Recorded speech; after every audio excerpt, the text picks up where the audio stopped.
Lalu kami pun berjalan menuju danau itu. Setelah sampai danau itu, banyak kawat duri di sekitar danau itu. Dan itu membuat kami tidak bisa melihat lebih dekat.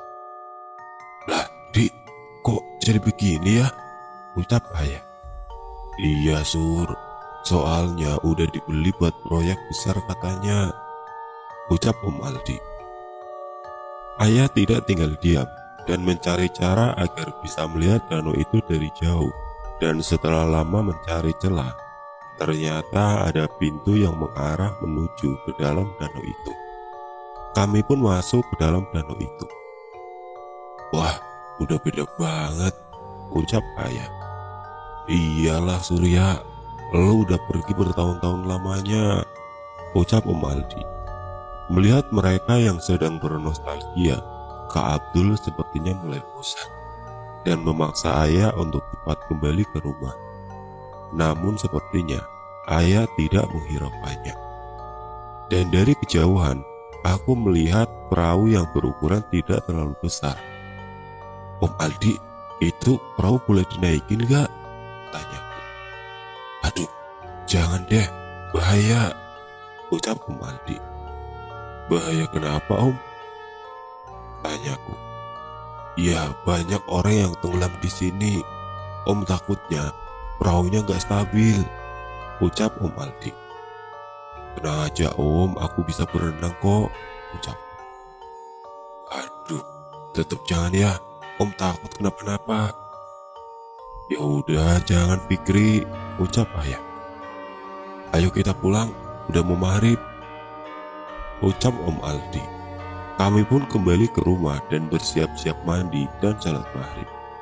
Malam pun tiba, begitu sunyi dan tenang.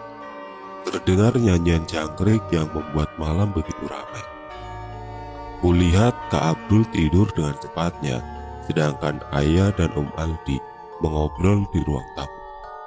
Tidak lama kemudian seseorang mengetuk pintu kamarku. Saat ku buka, ternyata Mbak Surti. "Ini, Mbak bawain teh manis buat kalian," ucap Mbah. "Oh iya Mbah, makasih banyak," ucap. "Kalau butuh apa-apa, panggil Mbah ya," ucap Mbah. Mbak Surti sangat ramah dan terlihat penyayang, membuatku makin betah ada di sini. Aku pun kembali ke kasurku dan meminum teh dari Mbah. Saat ku coba, rasa tehnya benar-benar enak.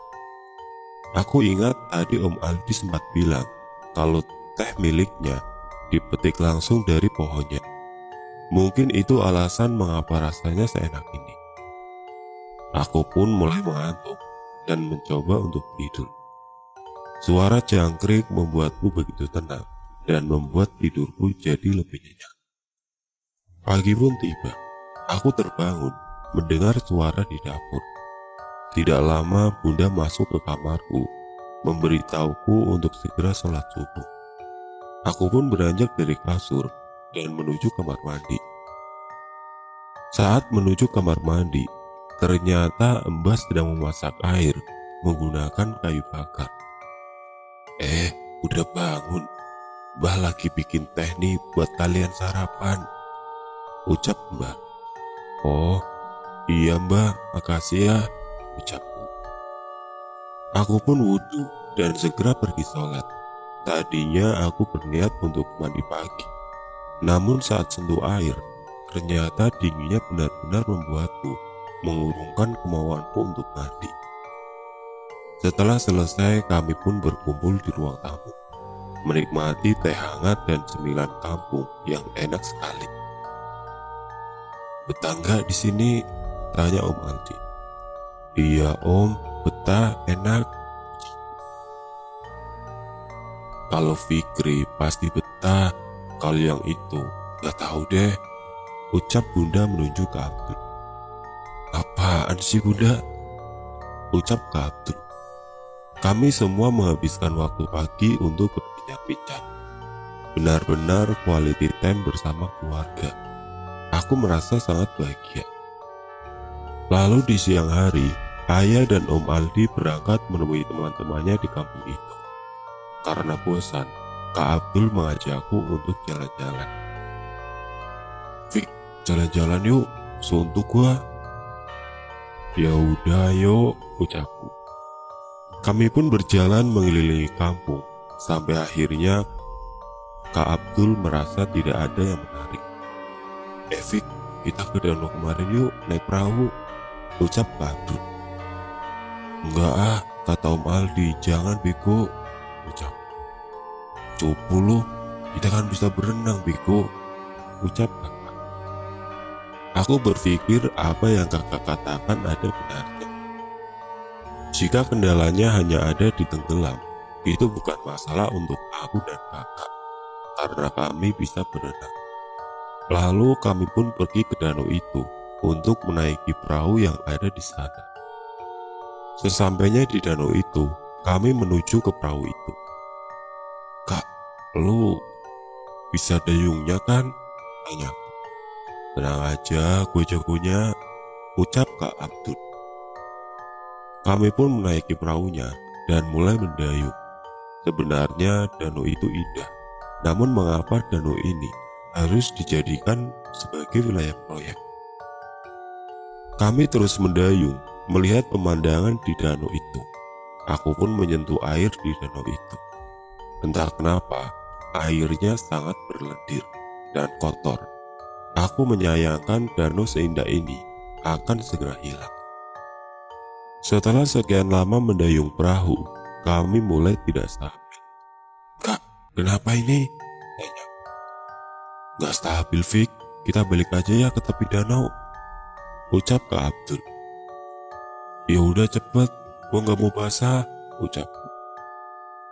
Mendayunglah Kak Abdul dengan cepat, namun perahu semakin tidak stabil. Dan tidak lama, air mulai masuk dari bawah perahu. "Ya, kakak, cepetan, bocor nih perahu," ucapku. "Elah, tenang aja, lu kan bisa berenang," ucap kakak. "Bukan masalah itu, gua gak mau baju gua basah," ucapku. Kami pun semakin dekat dengan tepian danau. Saat hampir sampai, dan air semakin banyak memenuhi perahu, dan kami pun sampai di tepi danau. "Hampir aja kak, gua udah deg-degan," ucapku. "Lebay lu ah, gak asik banget," ucap kakak. Kami pun berjalan menjauh dari danau, dan beberapa saat kemudian, aku merasa sesuatu memegang kakiku saat kulihat banyak tangan memegang kakiku. Saat aku berusaha berteriak, aku terseret ke dalam danau. Aku tenggelam di danau. Perlahan kututup mataku, dan kukira inilah akhir hidupku. Aku terasa melayang di dalam gelap. Tubuhku sangat ringan. Perlahan kubuka mataku, dan ternyata Kak Abdul sedang memberikan nafas buatan. "Ya Allah, Fikri, lu kenapa?" "Gua ketakutan. Gua kira lu bakal mati," ucap Kak Abdul yang terlihat sangat panik. "Lu gak apa-apa kan?" tanya Kak Abdul.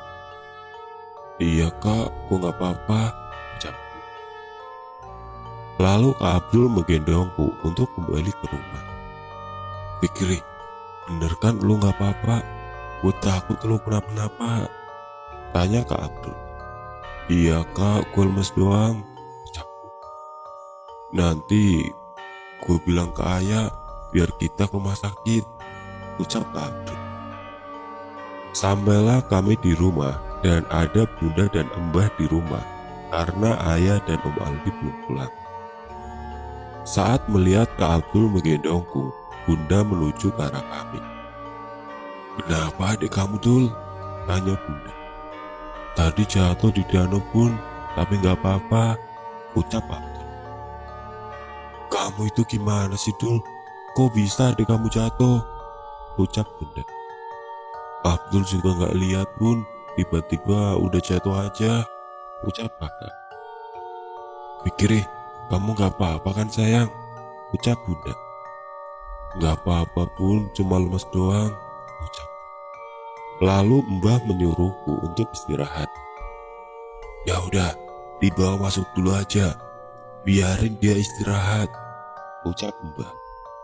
Aku pun dibawa ke kamar oleh Kak Abdul. Bunda terlihat sangat panik. Kita ke dokter ya, ucap Bunda. Gak usah Bun, aku mau tidur aja, ucapku.